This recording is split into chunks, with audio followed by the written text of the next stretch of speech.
All right, what's up, guys? Welcome to Season 2, Episode 1 of the Becoming Apex podcast. I'm super excited because we brought the juice. So we brought Frank Dalena on, and we're pretty pumped about this. What's up, bro? Boys, good to see you again. What's going on, brother? Love the couch. I know you got a lot going on, brother. So I just want to do a quick little recap of just your story really quick. I know you played some ball, did a little bit of turn in the Olympics, and then just kind of get to where you're at now. But what's a quick little recap of kind of like your story leading up to where you're at right now? You got a super successful podcast, Bring the Juice. That's why we thought it was fitting to have you, episode 1, bringing in juice. Yeah, we've been hot, baby. We've been on a little bit of a hiatus with this, so I'm really excited, man. So I'm pretty pumped about this. So let's fire it up.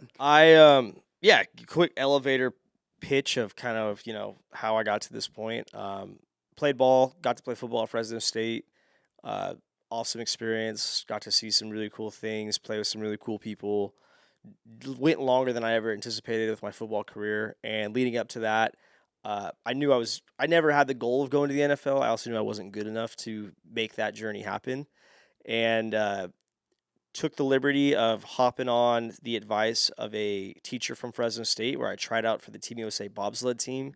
Spent 2 years where I was converted into a skeleton athlete, training at the Team USA facilities, racing against different countries, chases down those games. That kind of got cut short on, injuries happen. I tore my calf and found out I had blood clots in my leg. And that was kind of at a point in life where, being the oldest son growing up on an onion farm, I kind of got the calling back. I went to school to be part of this family business, and one thing led to another, and it was just like, hey, you know what? I was 24. I was like, I never thought as a high schooler I'd make it like this. And that happened. So, come back to the family business. My family grows onions for a living, fresh market onions. That's what I currently also still do. I'm running on fumes these days, but nah. So immediately when onion harvest hits, we harvest at night, and kind of being the new guy, they put me out there at night. So I'm working these crazy ass shifts, and no one speaks English. I'm kind of out there just really in my thoughts. I'm working, I'm doing things, I'm in charge of a lot of people. But you go from as a young kid in your athletic career, and you build your way up. You're not ready for sports to be taken away from you, and they were for me. And I see so many of my buddies that kind of go one way and the others that go another way. You could take that mindset you had in athletics and let it go to shit. You could be sitting on your girlfriend's couch playing video games. You could not care. You could not get a job. You might have a couple $1,000s you're sitting on and just milking away, kind of half-assing, sleeping through life. Or you could say, hey, I have this huge competitive advantage because I've been working in a Division I football facility for all these years. I've been working at a high level, like as a professional, to where let me take those same principles, that same structure, and plug it in on how I could be successful in life. And let's cut the shit. The world revolves around being successful, business-wise, money-wise. It takes money to have nice things in this world, and that doesn't mean Louis Vuitton purses necessarily. That means, dude, we live in California. It means a house, right? It means being able to cover rent. It means being able to do a Cayman. Yeah, do a car payment. Like, go out to dinner with your significant other once every couple weeks. Like, it's hard to live in this world right now. We're in a very low point. So how can I try to create profit, basically? And all this being said, I didn't read a book from probably 6th grade until age 24. I read Hunger Games in 6th grade. I remember last book. And I got super into this, like, reading these self-help books. Your generic, your Jocko Willink stuff, your Goggins stuff, your Rich Dad, Poor Dads, like 7 Habits of Highly Effective People. And I was taking that football mentality of keeping notes. I was a huge note taker. So I'd read a book, listen, audio book. I drive a lot. And I'd write 1 page worth of notes down from that book. And I'm like, okay, if I ever need to come back and reference it, I don't have to reread the book necessarily. I tried to put the important stuff that hit home right then and there down. So I still have this binder that I reference from time to time. I mean, Jake could see, like, sometimes I'll throw it in our video teams, chat, like, hey, we're getting complacent. Like, look at these things and see if something strikes a chord with you right now. So you summarize the entire book because Yeah, again, like, I don't want to say a bad memory. I've been hit ahead a lot in my life, but I don't know, man. I like referencing my notes. I learned very early in my athletic career that writing crystallizes your thinking, and that really resonates with me. I'm a big write it down guy. 100%, man, because that's kind of how it was with me. I would read books and I would finish the book and I'd be like, what did I just read? Right. So I actually took a course on speed reading after I read a book called Limitless. Okay, yeah. And then I just wanted to understand the books more than anything. So what I would do is every chapter, at the end of the chapter, I would write notes on that final page on that book. So if there's ever like a book that I just want to kind of go back to, I'll just see that last page of the chapter. Right. And then just the key points that I got from that chapter. Yeah.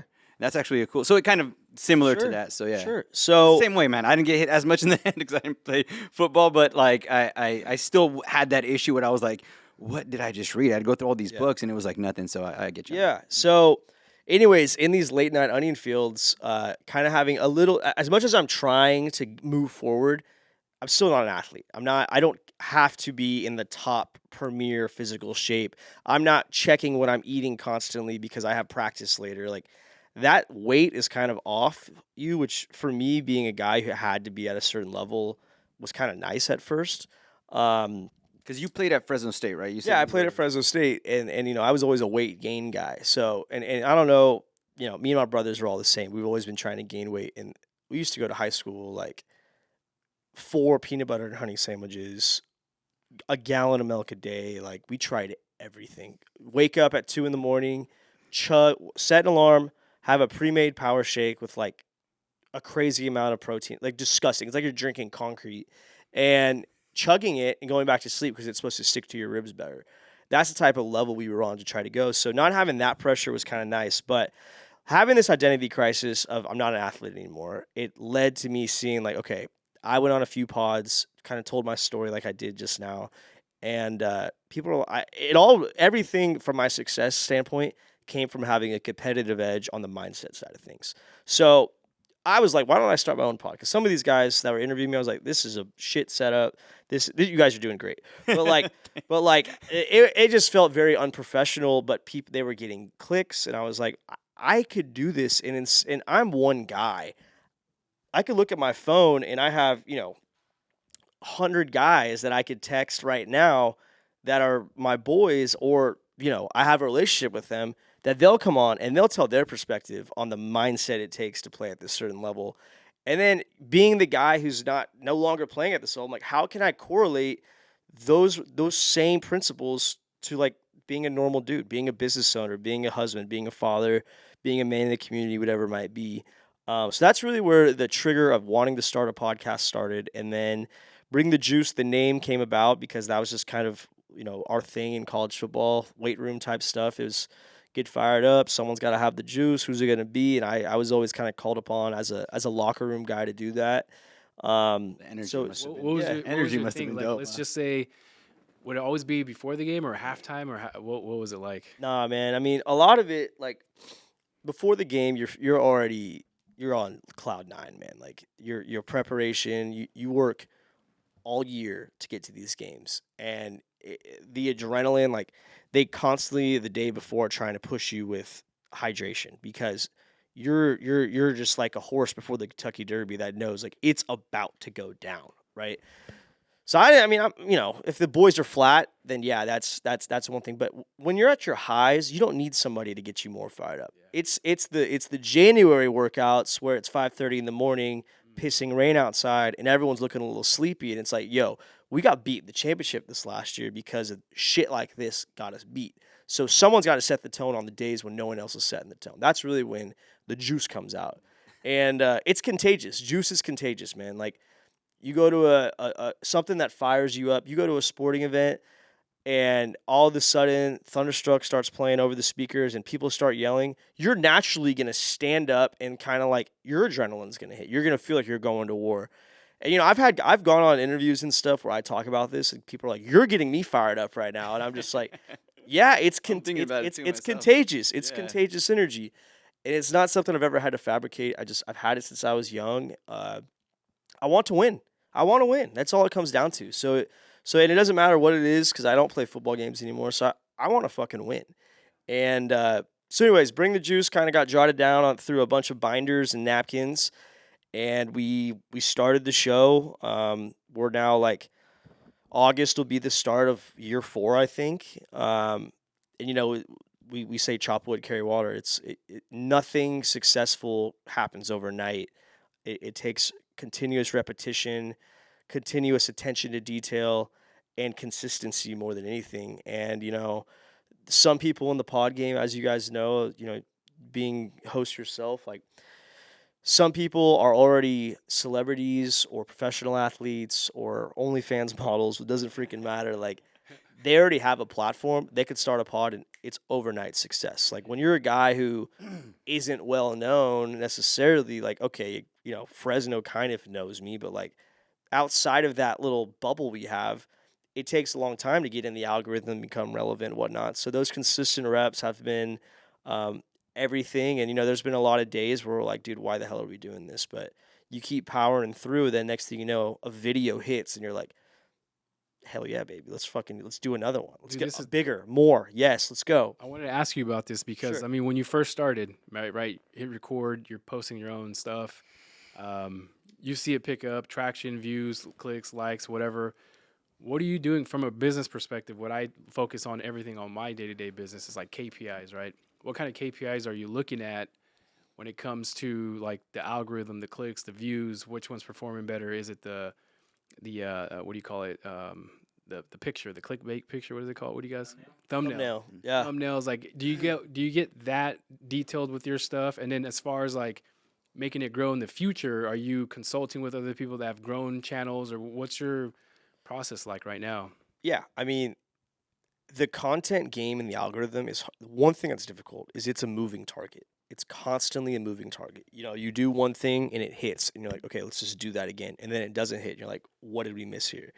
And that kind of leads me back to the consistency. If you are consistent, like posting twice a day, 3 times a day, every single day, okay, you're going to see a slow build. Like your views are going to go when you're first starting off from 500, 600, 500, 600 to like, oh, we hit one in the thousands, like 1,031, 1,200. Oh, now we're in the 2,000s. And then you get to the point where you're like, we're averaging 5,000 views. How many likes? How many shares? What's the secret sauce? And I've kind of realized now when we create a piece of content, there's 3 reasons people, and we try to create shareable moments, okay? What's something when you're taking a shit, scrolling, that you see, that you like, that you're going to send it to one of your boys, or you're going to like it, right? So what's Bring the Juice shareable moments? Either it's just fucking funny, because we do have the boys are comedy. The boys are comedy. The boys support the boys, right? Yeah. 100%. So is it comedy? Is it just a good ass funny video? 2, is it something where somebody's just telling a really good story? Sometimes a guy talks about what it's like to pitch the first inning of the World Series. Sometimes a guy just talks about what it's like to get cut for the 15th time. And John Gruden did it, and he, it was the most fucked up way possible or whatever like that. Like, that's another one. And then the last thing, this is an element that Bring the Juice, like, I think hits harder than anything is, dude, people get motivated off this shit. Like, somebody hears the perspective of a guy who started off as a walk-on and then earned a scholarship and then went on and has played in the NFL for 10 years, but they were undrafted and cut here, that, and the other. And nobody even knew their name until this last season when they were a Pro Bowler, but yet they've been in the NFL for 7 years. Like, it really opens their perspective on things. So is it motivating? Is it funny? Or is it just a damn good story? If it's anything in between, I don't know if it's a clippable moment. I don't know if it's a viral moment. So we try to create those things. And then, obviously, as humans now, it's 2025. Our attention span is down to like 2 seconds, right? If in the first 2, 3, 4 seconds, you're not hooked, I'm scrolling. I'll do it too. I'm scrolling. Like I might just not like the guy's face who's talking. Sometimes there's the influencers who are like, did you know that John Harbaugh, his brother, and it's just like, I fucking hate this guy's voice. Next one, right?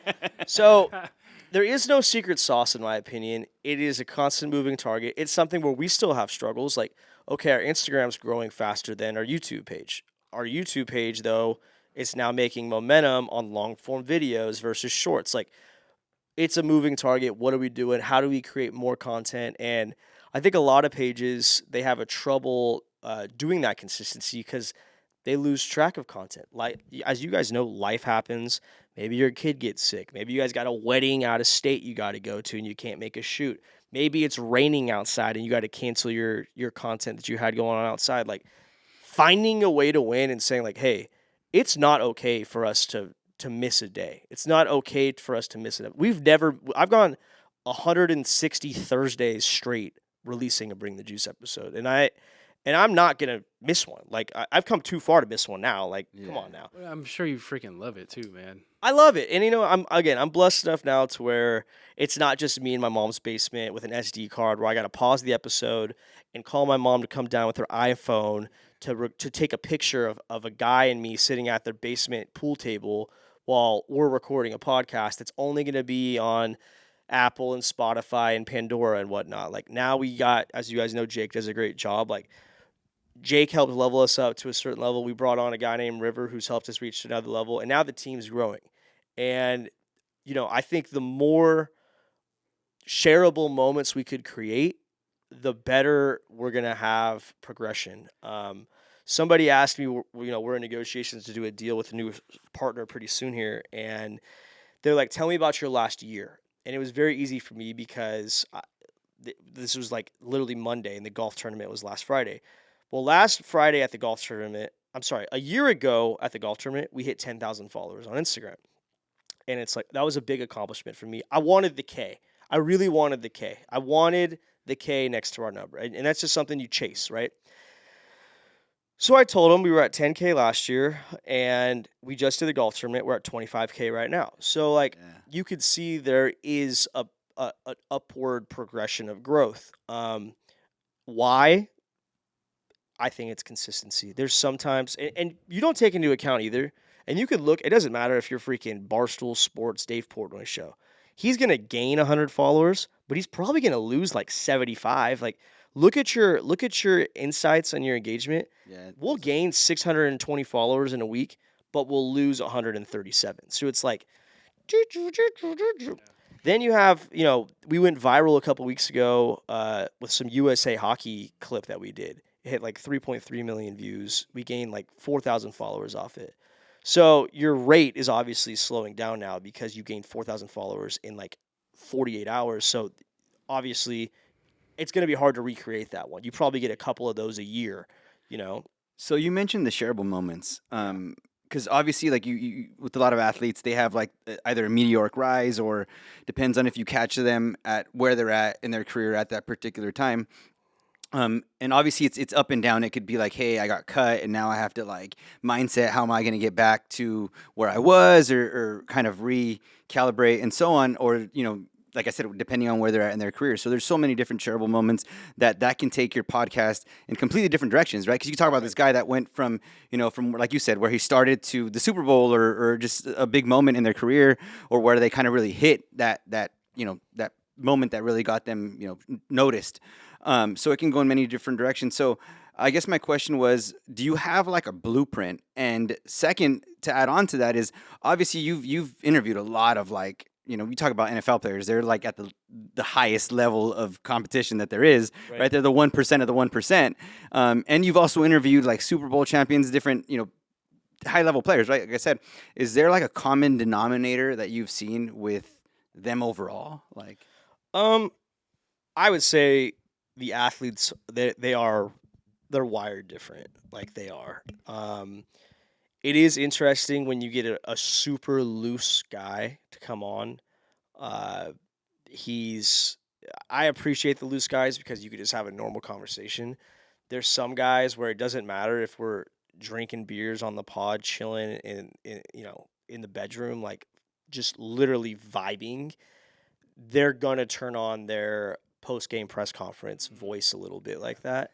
But But that's one thing, and you could ask, anybody who's part of the production team, or like before my pods, I almost have like a 30-minute, 45-minute pre-pod where I have to stop them because we're having such a good conversation. I'm like, dude, we don't have the microphones on. Like, we need to, and you guys will have similar experiences, but they're now comfortable with me, right? They understand that, hey, I could talk to this guy, man. Like, yeah, there's cameras on and whatnot, but I could talk to this guy.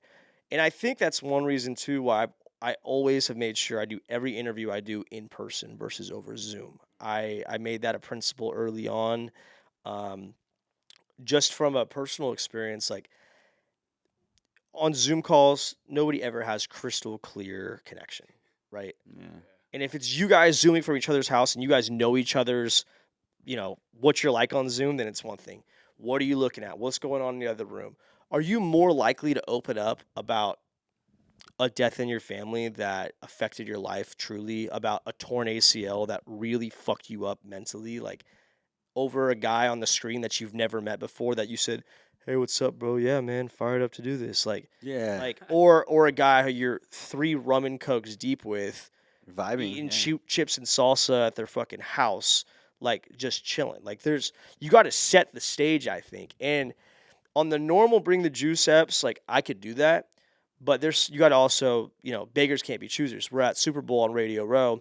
I don't have that time to go and have that moment beforehand. Like the great scenario that we had at Radio Row, this is an easy example. We were interviewing Kurt Warner, okay? Big name. I have Josh Jacobs walking up to our tent being like, hey, like he's and everyone behind me is saying like, yo, Josh is ready to come on the pod. So I'm thinking in my head like, okay, I'm currently interviewing Kurt Warner, but if I don't get Josh Jacobs on in the next 2 minutes, he's going to walk away because there's 10 million other people that want to interview him right now. Yet he's taking time out of his day to sit down and come on Bring the Juice. So I got to wrap this up, be respectful to Kurt Warner. Thank you for your time. Say what's up to Josh Jacobs. And in the moment from the 10 feet he went from behind the table to now sitting next to me, think of some fucking questions on what I want to ask Josh Jacobs. Because this is my 10 minutes with him that I'm going to get today. Now in the future, we might be able to run it back and, do a full drink the whiskeys and whatnot. But you got to capitalize on every opportunity given to you, right? So Josh Jacobs is on, and now Steve Smith wants to come on. And it's like, okay, now I got to do this again. And I don't want to feel rude. I want to give – and again, you got to pick and choose your battles here. But you don't always get the ideal scenario that you want. And you don't know what kind of vibe they're having. Did their girl piss them off that morning and they're kind of mentally in some shit? Are they the happiest guy in the world because they just got an extended contract and they had a couple daiquiris before they're over here? Like, what's going on in their head? I need to bring the best out of them right now. And when in doubt, some of the core, I feel like you guys were kind of like asking this a little bit, but like, I used to type up and write up what I want to talk about. Now the only thing I'll type up or write up is any like statistics or facts. Like if I want to be like, he went from the Cardinals to the Dolphins to the Patriots. He played at Wake Forest. He, things that I'm like, I don't need to memorize. Like you could Google it, but it's a good point of reference for me, and I could kind of have it with me. But usually I just go off the dome, and it's more natural that way for the most part. It is unique though, because sometimes you get stalls in conversations, or I'll lose my train of thought. I took a speech class my freshman year at high school. That was one of the best things for me, where instead of saying like, mumbling your words or stuttering your words because you didn't think about your train of thought, or going but like, take a second, compose your thoughts, and then spit out what you want to say. So I kind of take a second, compose my thoughts, but in those triggers where I can't think of a good follow-up question necessarily, I always want to ask my athletes, when adversity strikes, how do you respond? Because it doesn't matter who you are in the world. I don't care if you're a freaking dude in Kenya or you're the king of England, man. Like, adversity is gonna fucking strike. Yeah. Whether it's in your family, at work, personal. You don't know. Some people, it's publicized. It's on Twitter. It's on group messages within the community. Other people, it might be in your household, man. And nobody has any fucking idea what's the demons you're facing. So when adversity strikes, how do you respond? And guys have some really good answers. They have some really good answers, and I'm always interested to see that I'm actually that interested. that response. So it's kind of a good pivot point that I always like to ask anybody I interview, just because you got to have a plan. And I think high functioning individuals, when adversity strikes, they don't go into panic. They go in like, okay, that sucked. I got to throw that over my shoulder, even though I'm still feeling the flames or the fire behind me, behind my head right now. Like, I need to go fucking forward and figure out. If I need to figure this out, the onion farm. My dad calls us firemen. All day, all I do is solve problems. That's literally my job. Same. As yeah. business owners, you guys know, like, Yeah. you might have people working for you. I need to put out fires. Deal going south. And everyone, and when shit hits the fan, everyone looks to their superior. So when you're at the top of the mountain and everyone's looking at you like, what the fuck? You better have an answer. You better have some stone cold ice in your veins ready to go through it. Because as soon as with anything, if you throw an interception, pick six, and there's still 27 seconds left in the game, and you're the quarterback, everyone's panicking.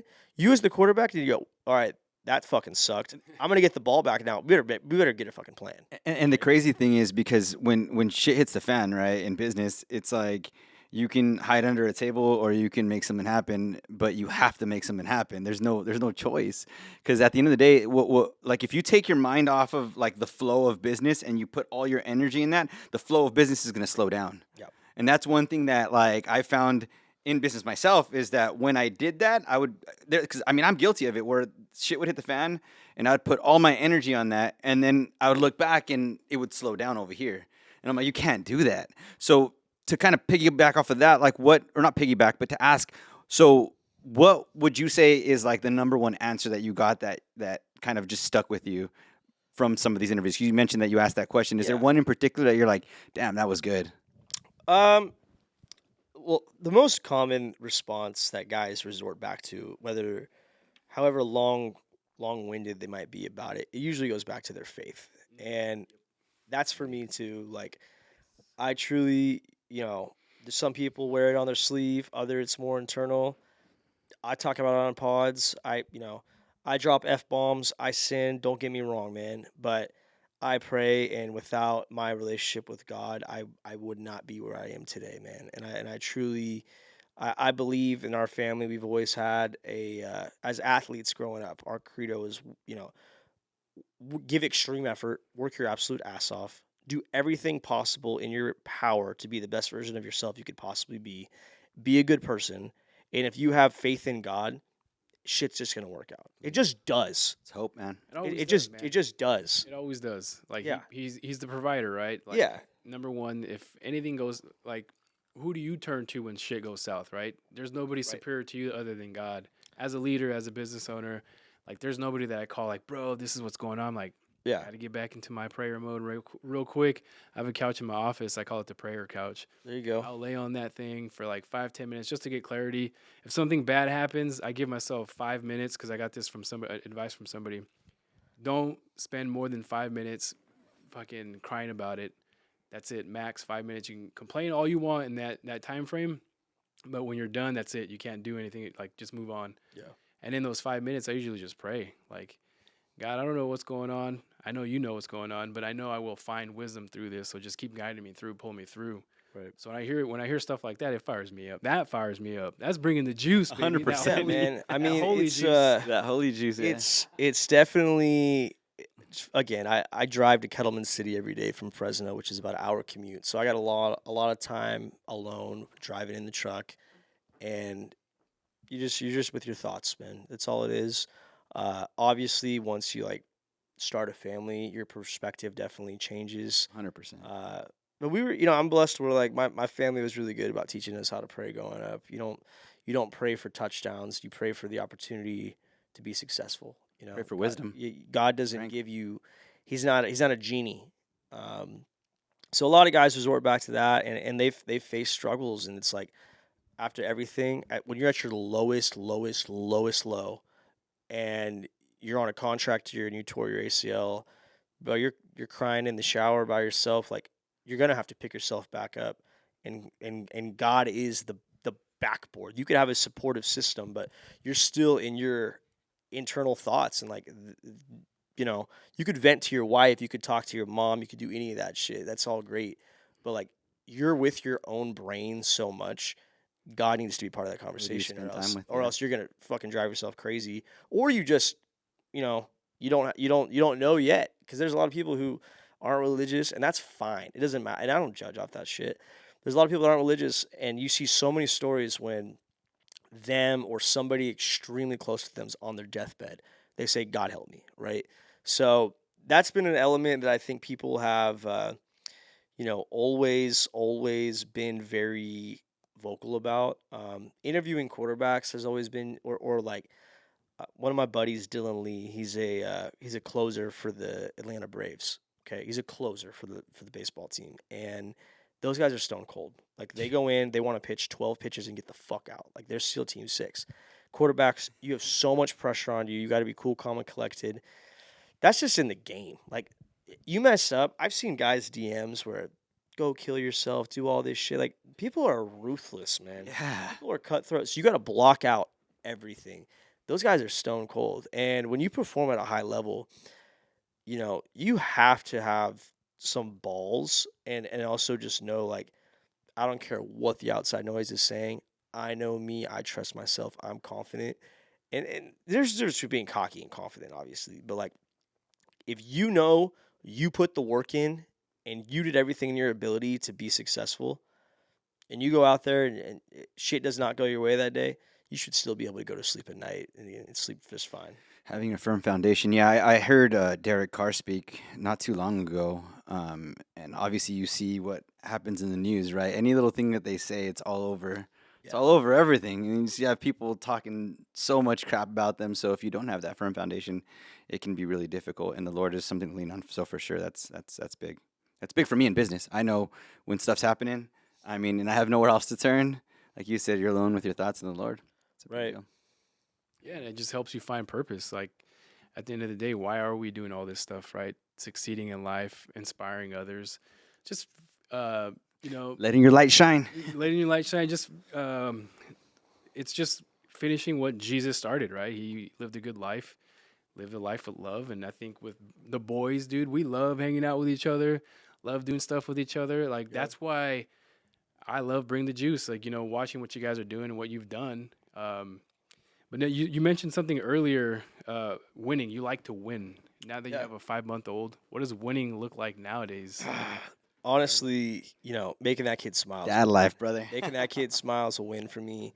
It is. I mean, listen, man. I've had a lot of fun in my life. I've done some cool shit, but birth itself is crazy. I got a Yeah. 1-year-old, bro. So Yeah, no, I mean, or like 3-in-1.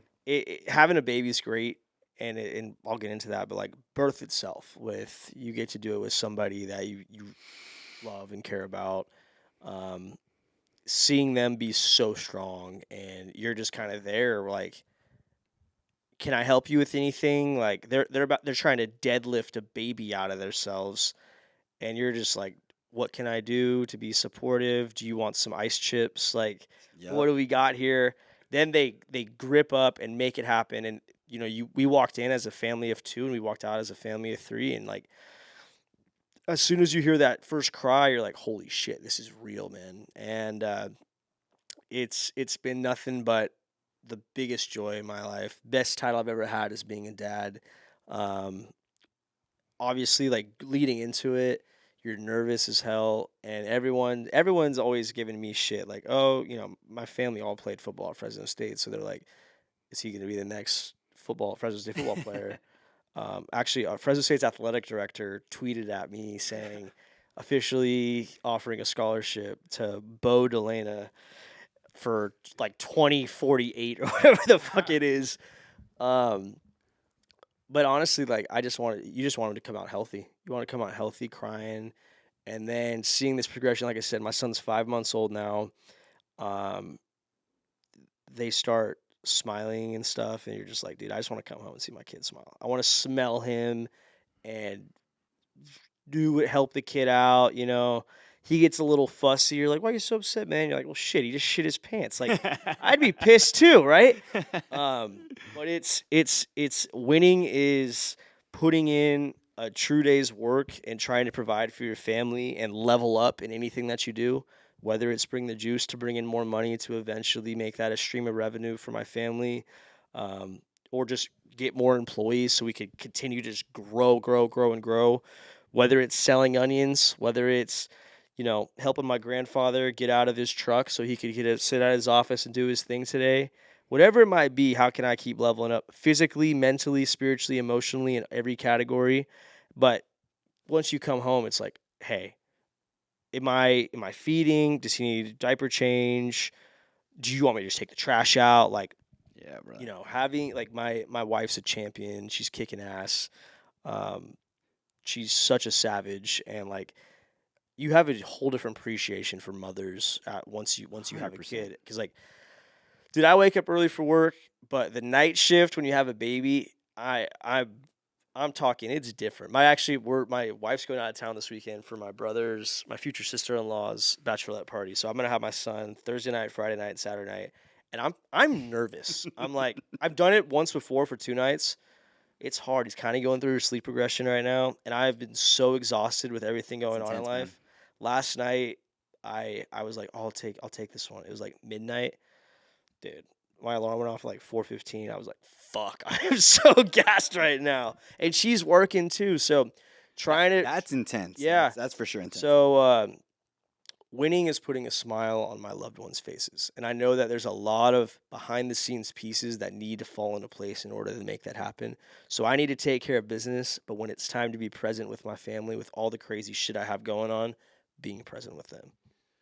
That's a rich life right there, man. Just having your family, being with them and making them happy. You're fulfilled, knowing that they are fulfilled. Yeah. There's nothing better than that. It's crazy because I was talking to my wife not too long ago, and she's like, I noticed that because we have a 3-year-old and a 1-year-old, so I'm kind of feeling because I'm coming off of that like the whole sleep thing, and Right. and it's just fresh in my mind when she gave birth. Like she was crying. She was like, I'm scared, and I was like, I don't know what to do. I'm like holding your hands. I'm like, You don't know either. yeah, and I'm like, what I did, bro. She was freaking out, and she was literally crying. She's like, I'm so scared, and I was like, well, yeah, kid's gonna come out right now. I started praying. I literally got her hand, and I just started, because I was like, there's nothing I can do. Lord, come through. You know what I mean? Like, That's what I kept saying. I said, God's got us. We're good. Yeah, We're good. yeah. It's Trying intense. to talk her down. I'm like, we're good. Yeah, Want some it's ice chips? You're good. Same. So like, but because I remember she was talking to me, and she was just like, when we had Emma, which is our 3-year-old, she's like, everything just changed. Like, I could just see the way that you were was just different, because it changes everything, man. Like, for the better, you grow. You're. I think it's even now when things are difficult or business gets hard or whatever, having to deal with the fires. So you're a fireman. We're firemen all day. We have it. Yeah.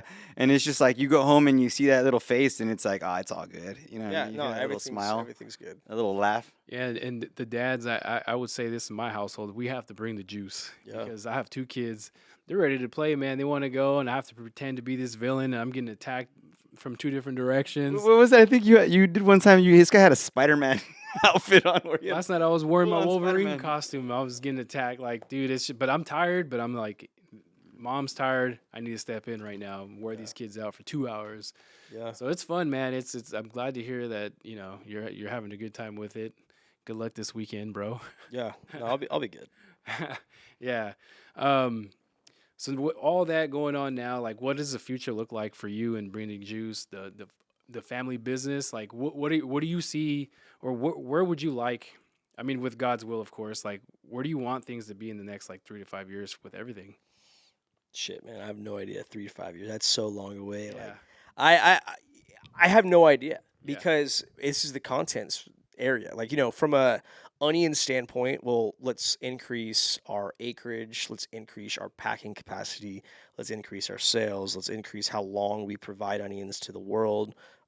Those are easy measurables, because it is like Egyptians before Jesus came, were growing fucking onions, right? So it's not like we didn't reinvent the wheel here. We do a good job, and it's been doing it for a while. But that growth for Bring the Juice, it's the content side of things, right? You don't know what's gonna hit, right?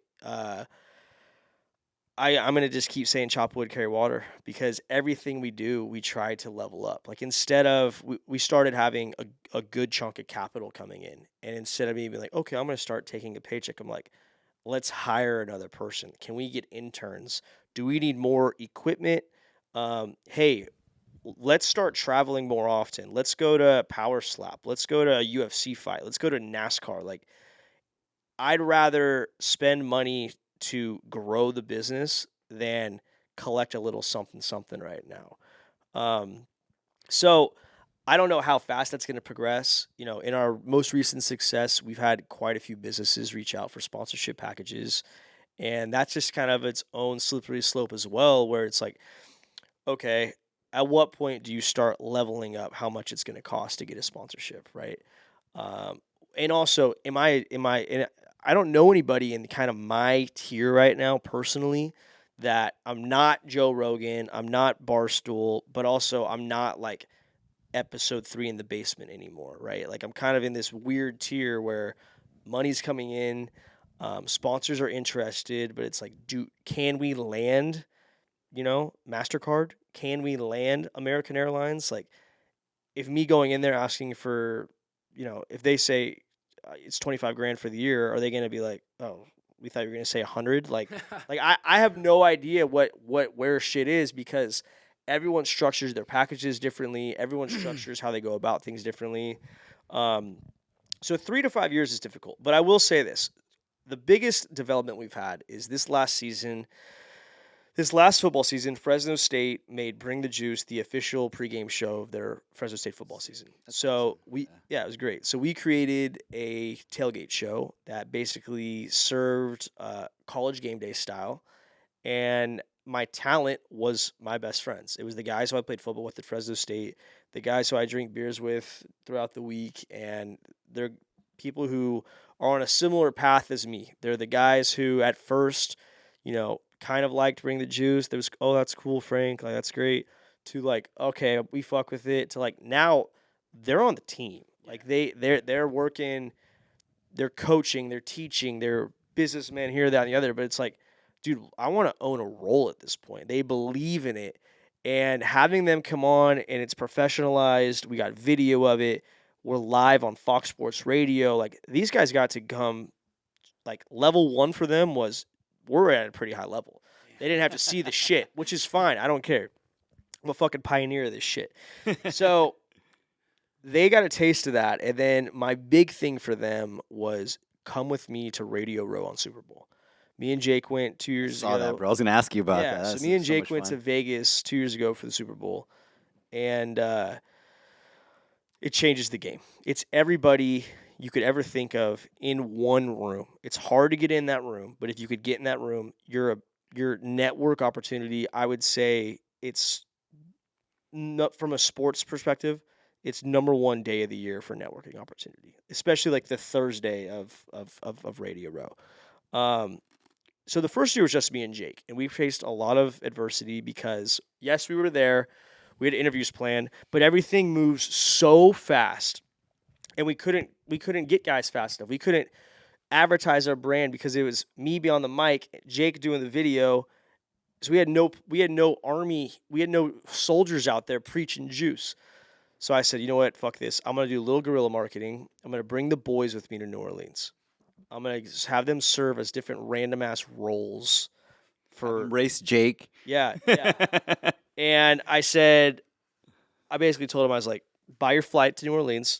I'll take care of everything else. I'm going to swag you out and bring the juice gear. I'm going to get you into rooms that you're going to shit your pants in. All I'm going to ask is that you bring the juice gear the entire time you're there. I'll take care of all the meals, everything.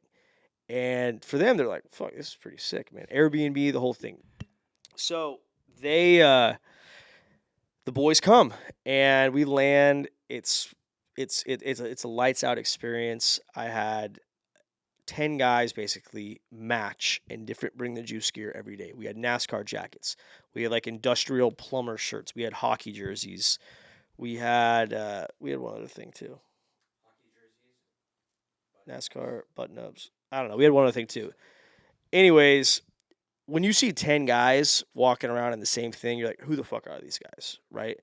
And we looked like, I don't know what we looked like, but it's funny because like other companies would hire a couple hoochie mama looking chicks to wear their little branded company shit, And everyone's looking at us instead. They're like, who are these degenerates just rocking these Bring the Juice hockey jerseys? And it turned heads. People would come up and be like, tell me about Bring the Juice. What is this? Follow us on Instagram. Buy some hats right then and there. Like, NFL athletes are like, yo, who are you guys? And we tell them, like, this is a gritty sports pod. You know, we talk about chasing greatness and locker room stories. And they're just like, I fuck with it. Here's a fireball shot. Here's a Zen. Like, whatever it might be. They want to come on the pod all of a sudden. And having the boys work it, like, I got gassed out a few days. We did quite a few interviews. I was like, hey, I'm going to sit this one out. You interview this guy. Like, you're used to co-hosting. I bring them involved to co-host, or it'd be me, one of the boys, and an athlete. I'm like, I'm going to fucking die right now because I have no voice. I need cough drops. You would just interview him. And so they got a taste of what it's like to really steer the ship. And they understand it's hard, man. It's hard, especially when you're solo. When you got two, at least you could divide and conquer and vibe off each other's energy. And luckily, I'm a really easy guest because I host a fucking podcast. Yeah. And I know what you guys want out of me. But if you got a shy guy, you got to really bring the best out of him, you know? Yeah. So these guys got a taste for it. They had such a fun experience. And more than anything, I think they saw, like, this is gonna make it. Like, it's at a good point right now, but this is really gonna actually, like, do something here. Based off the, like, you know, agents, big sponsors from different companies saying, like, you guys, from a marketing perspective in this room, you guys won the week. It's like, that's a really cool compliment to have. So one thing led to another. I've tried a lot of things on how to get people involved. And think, if I'm a guy who's making 12 videos a week and I'm one guy and I got 8 of my best friends out here, if they could each make 1 video a week, we go from posting 12 times to 20 times. That's an insane growth, you know, mechanism essentially. Now, you mentioned that, from having the sports mindset, the winning mindset, you've always stayed consistent. Did you ever feel like not motivated to continue? Because now you're at a pretty high level with Bring the Juice, but it took work, right? Like you said, it went Taking years. and and then you went from 10 to 25. Like, that was quick. And I actually listened to a podcast not so long ago where they were saying, is like, you have that one hit that went viral and it could take you to the next level. Yep. And then from there to there, what got you to, like, stay motivated to keep going? Because I'm sure, or was there, you tell me, or did you always just have that mindset of, like, let's go, let's win? Or was there ever a moment during, like, that journey that you were like, I don't really want to post another one? And how did you come out of that? I've had those days. And the same way when it was 30 degrees outside in football and you have practice and you have to, I've made it to where I'm like, I have to do this. I want to do this. I've come too far to not do this. I'm on this bubble of popping where it's just going to fucking go to 100,000 to where I'm like, I have to do this. Keep going. Keep going. Just keep going. And, you know, the biggest reason pods fail is because they keep going. Yep. That's the biggest reason pods fail. Joe Rogan's been on for like 15 years. Yeah. He's like on episode like thousands. Pardon My Take's been on for like 10 years. Like, they got in early. They bought Bitcoin at $5, right? Yeah. I bought it at $5,000, which is still good, but like, it's not $5, you know? So I just need to keep going and finding ways to grow. And it's like, how can we grow faster now? How can we grow faster? I think more content equals more opportunities for viral moments, which will relate to bigger growth faster. That's the approach we're looking at and taking. And then I'm one guy. I'm Frank. I'm our Dave Portnoy of Bring the Juice. That's what I am. But I need my big cat. You know, I need my PFT. I need my Brandon Walker. I need my Alex Cooper. I need these pieces to continue to grow because, you know, what's the phrase? If you want to go fast, go alone. If you want to go far, go together. Fuck that. Let's all go fast and far. And if you want to come with me, then come. If you don't, then I'm not going to be mad about it. I'm going to keep going, though. Yeah. And like I said, Well, that's the leader, right? You're steering the ship. you have to. Yeah. You have to set the tone. If I don't produce content, but I'm asking these 5 guys to start producing content, who the fuck am I? Like, we need to set the tone. And again, all that led to our first formal launch of a next tier of content, which is Yeah, that was awesome. Lunch Pail Guys. I saw that. Yeah. It's gonna serve more as like a current events type pod. We're gonna shoot it on Tuesday nights. They're gonna post Wednesday morning. It is gonna talk about degenerate sports activities. They shot last night. We talked about NFL free agency, all the crazy stuff that's happened. We talked about March Madness is coming up. We talked about this crazy hockey fight that happened this last weekend where 10 guys were in the penalty box. Like, we're looking up to the next weekend too. Like, the players tournament for golf starts up. Like, before you know it, it's been an hour and you're like, okay, that was a good episode, right? Yeah. And getting the and I'm not in it. I'm not on the pod. That's what I was gonna ask if you were No, gonna. I'm not on the pod. The goal is to make it to where other guys, like my squad, can have microphones and do this without me being there. I can only be one place at once. I could only be one place at once. So, Jake's the one shooting it. Last night, I was behind the camera with Jake, and we were helping them with their transitions, trying to figure out. It's hard hosting a show, man. It's hard hosting a show. And especially with your boys, where you're just trying to talk naturally and like not be podcast host, that's all formalized. You're just trying to shoot the shit with the boys and get it on video.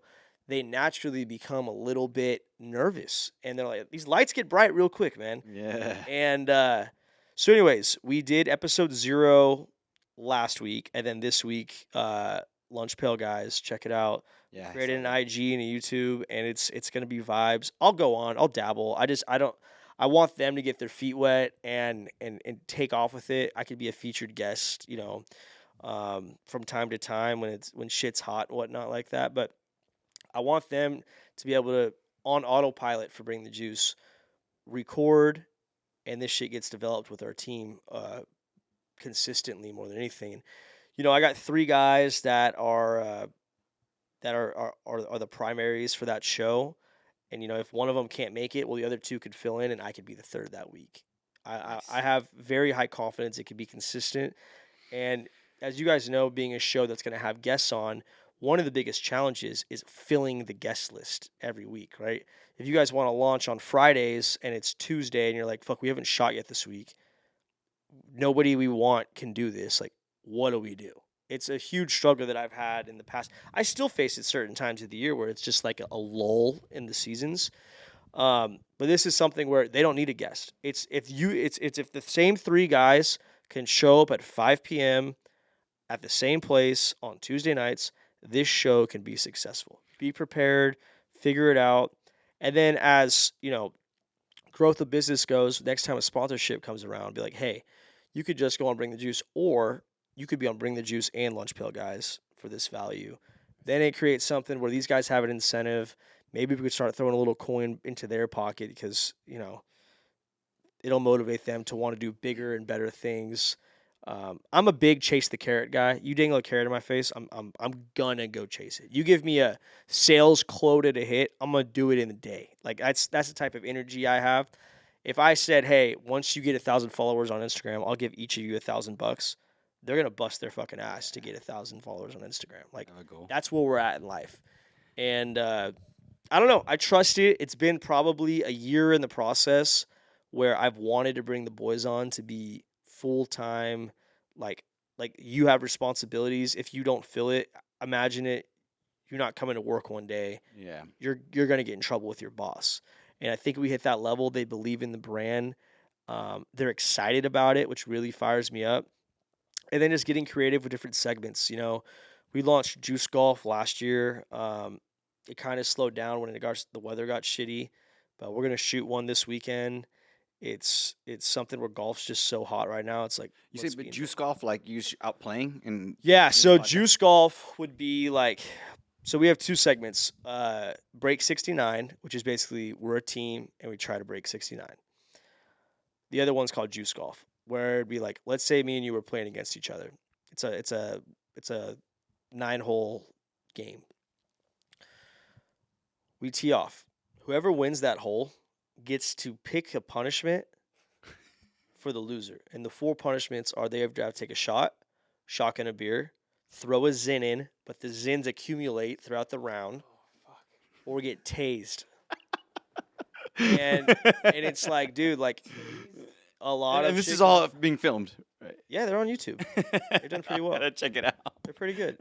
So I'm sure you've gotten tased. yeah, I mean, we had a taser in college at my college house, Shit. and it was just for stupid 19-year-old bullshit. But Amazon, like $30, it's a taser that it'll fuck you up, but it's really not that bad.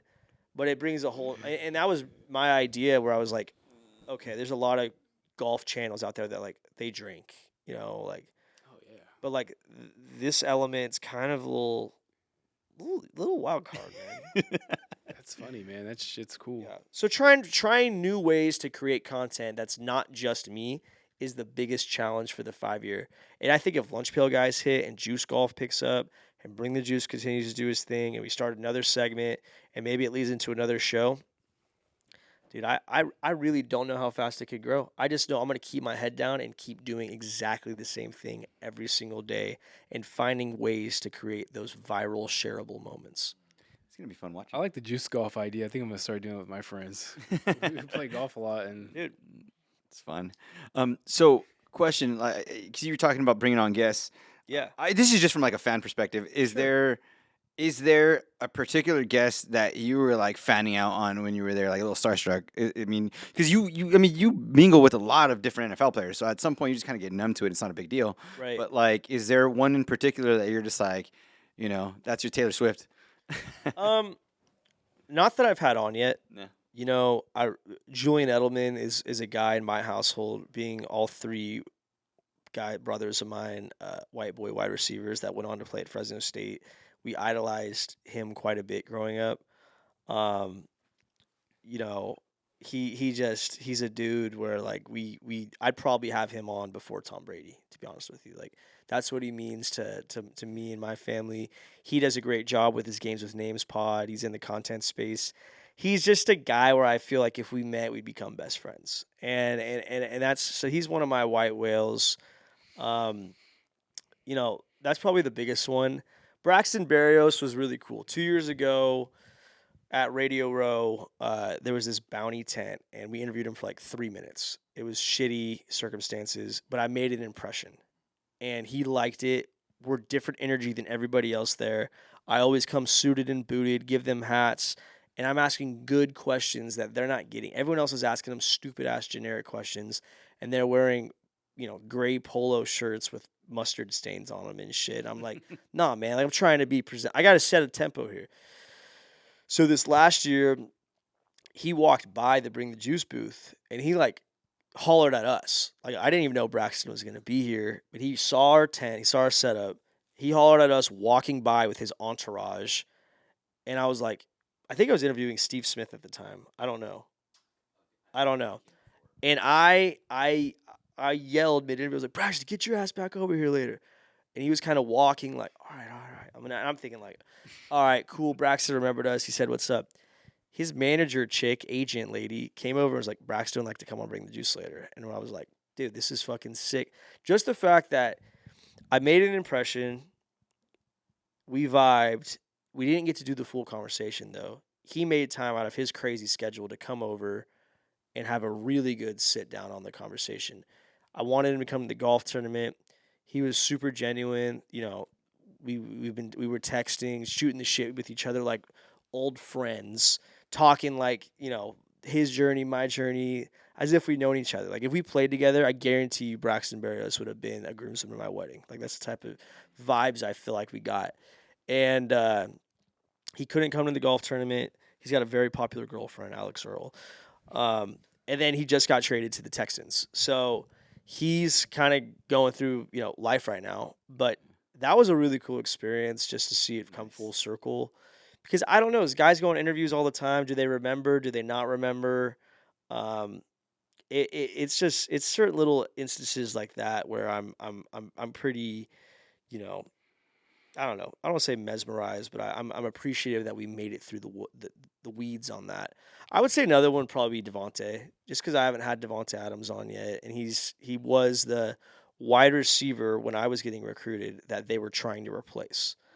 And so my whole recruiting journey at Fresno State was like, coaches are telling me you're not good enough. We're trying to we have a guy named Devontae Adams. I'm like, yeah, I live in Fresno. Like, I know. Like, I play at high school here. But getting the opportunity to come in after Devontae and seeing just like how professional he is about his career, how successful he's been. He's faced a shit ton of adversity. He's had some great experiences in quarterbacks. He's a good dude. I think he golfs. I know he's the type of guy that would throw a few back with the boys. He's got a fucking Taco Bell in his house, right? But I just feel like he'd be a good interview and he'd vibe and like, I'm not. It's not somebody I'd fanboy over necessarily, but I think we'd have a really good conversation, and that's interesting because like I feel like if I had Michael Jordan on the pod, I don't think we'd have that good of a conversation unless I got him fucked up.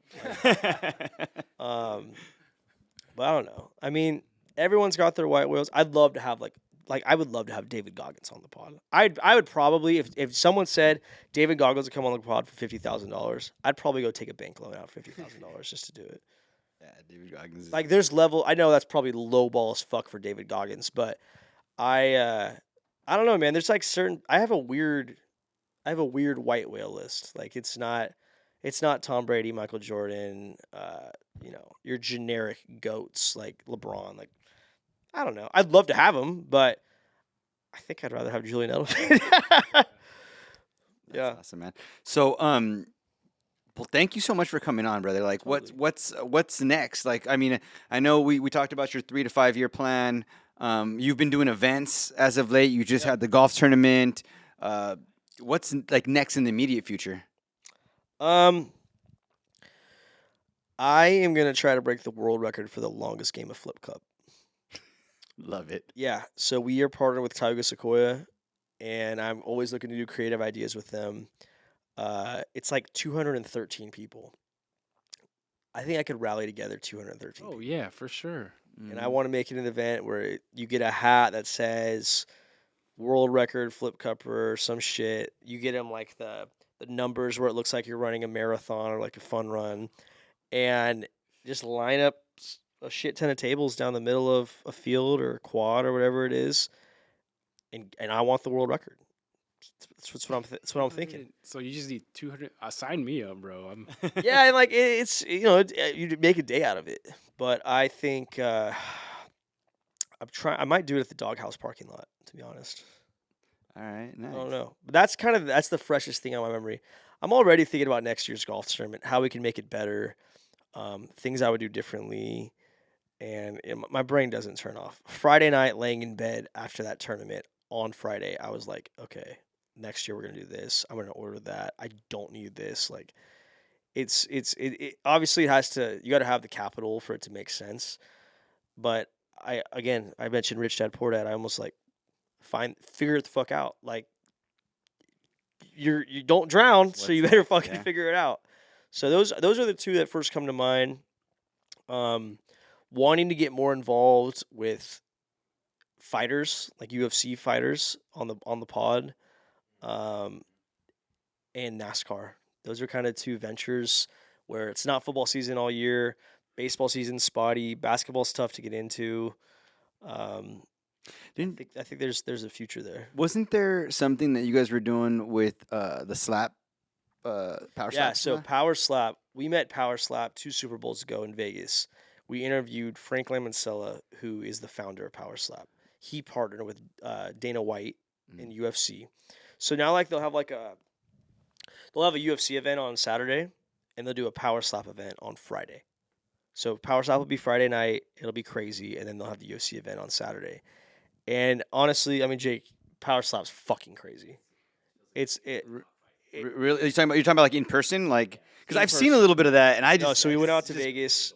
We went out to Vegas, and this was before they sold tickets. So we were on like basically there's only like 300 people there, and it was only VIP guest list. And I'm like from me to you to Theo Vaughn, like Max Crosby, like it's only celebrities and influencers in this thing. And I'm like, how the fuck am I here? But influencer, brother. But we dude, we like they walk out, it's nothing that intense, and you really don't feel it until someone slaps somebody the first time, and you're like, oh, they just slapped the shit out of that person. And then you see someone get knocked out, and you're like, this is crazy, man. Like, and they're not just little slaps; they are fucking them up. Faces all swollen after. It is crazy the way it happens. But yeah, we'll definitely go back to Power Slap. I think in 2025, the boys would have fun with that one. And then getting involved with UFC. One of my good buddies, his name's Josh Hokett. He is a fighter. He's from the area. Played football at Fresno State with us. Also wrestled at Fresno State. Was an All-American wrestler, heavyweight, and he was Kyle Juszczyk's backup for the 49ers for 4 years at fullback. Then he said, "Fuck it, I'm gonna try to go to the UFC." So now he's in the LFC, which is like the minor league baseball equivalent of UFC. He's like 4-0, 5-0. Hasn't gone past the first round yet. He's just choking everybody out, knocking them out. And he actually fought last Thursday and knocked the dude out in like the first 25 seconds. It was fucking awesome. Seeing his success and going to his fights, because we have a big old Bring the Juice logo right on his balls area. Seeing how that's gone down, it's lighting an even bigger fire to want to get involved, because the fighting game, it's universal. Like it's international. Like it's not just America. It's not just dudes. My wife likes watching UFC with me. Oh, it's great, man. You get to order some wings, man. Throw the fights on. Like, it's phenomenal entertainment. Some people hate it. I love the strategy. Everyone's a different character, which I appreciate. Like, what's your thing gonna be, right? Who are you? So just trying to find different avenues of audience bases is something that we're challenging ourselves with as well. And then merchandise, I guess, would be the other thing too. Our hat sales are the highest they've ever been. People love them. They're getting worn by. I see them, brother. There's been times when I'm just out and about and you see someone with the juice hat. Yeah, there's more and more people, just rocking them on pregame fits and stuff like that. And so, trying to get your foot in the doors, then capitalize it once you're in it. All right. So this leads me to this question that we like to ask, especially hearing your story and everything and where you're at now. What is a piece of advice that you would give your younger self when you just started this whole journey? What is a piece of advice that you would give yourself now? I'm trying to phrase that correctly. Like if you were to talk to your younger Bring the Juice journey, your excuse me, yeah, you're younger to Bring the Juice journey, or even before that, whatever you prefer. Just like you are seeing yourself at the beginning of your journey, what would you say now, knowing everything that you've learned throughout this entire journey and all the wisdom that you gain now that you're at where you're at? I've always known work. I've always been undersized, so I've had to have that, put the extra work in to get a competitive advantage. And I think I would just tell myself trust the work. Like, don't think this is for nothing. We talked about those days where you want to quit. Don't quit. Like, just keep doing what you're doing. Just keep doing it. Don't get discouraged. Don't be like, I was all for nothing. Because I think people get nervous. They get cold feet. Was this all for nothing? On my drive here today, I thought of a business idea that I want to do, and I'm just like, how much would that cost? How could we do it? What permits would we need? Where would I do it? Blah, blah, blah, blah, blah. And it's like, all right, let's put that one on the shelf right now. But for this specific time in life, just keep doing it and go faster and go harder. Like, go as fast and as hard as you can, because it will work. And I think we mentioned Joe Rogan. Is Joe Rogan really the best interviewer of all time? Probably not. He just keeps it going. But is he the guy who's kept it going the longest? Absolutely. And he's just going to get bigger and bigger and bigger and bigger. And there's going to be guys that fall off. There's going to be companies that collapse. There's going to be people that, bands used to split up. You see all kinds of podcast groups splitting up now. I know who I am. I know that if I built up Lunch Pail Guys to a certain piece and they wanted to go branch off, good luck, buddy, because it's a lot harder than No, I'm sure, brother. It's so much harder. I would just tell myself, I would just say, keep going. It's going to work out. Keep going. It's going to work out. Just keep swimming. And I'd probably tell myself, buy more Dogecoin. And just, man, you can't cheat the process. 100%. You can't cheat the process. It is what it is. And that's in any area, any industry. of business, it's the same thing, man. And taking that mindset that you have is awesome. And it's friggin' awesome seeing your rise. And I'm gonna be pumped when you have that 100K, when you have that 1 million. We gotta It'll wait be to go. exciting. I'm like, hey, look at that. We interviewed him back then, so bound to happen. pretty It's like pretty excited about it. inevitable. It's gonna happen. It's a matter, does it happen this year, next year, 10 years? Like, when's it going to happen? But if you just keep going, like, it'll happen. And again, I'm very fortunate to have the sponsors we have and the support we have, the people that trust and want to grow with Bring the Juice, because without that, I'd be on the iPhone doing it. I'd probably have to shut down shop, man. Like, good people, what's the three things? You could pick two of them, right? Good, cheap, and fast. You can't have all three. Yeah. So I chose fast and good. Shit ain't cheap.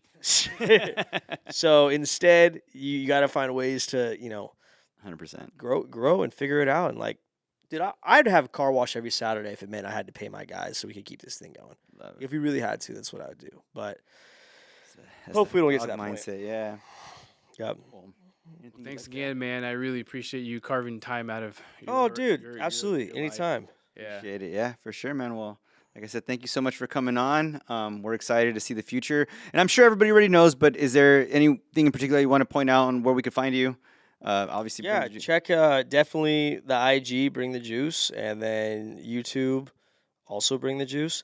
Check out Lunch Pill, guys. Write a comment. I want to see what people truly think of this show, because it's kind of in like pilot mode right now. It's gonna get a lot better, but honestly, I think it's really gonna hit. So interested.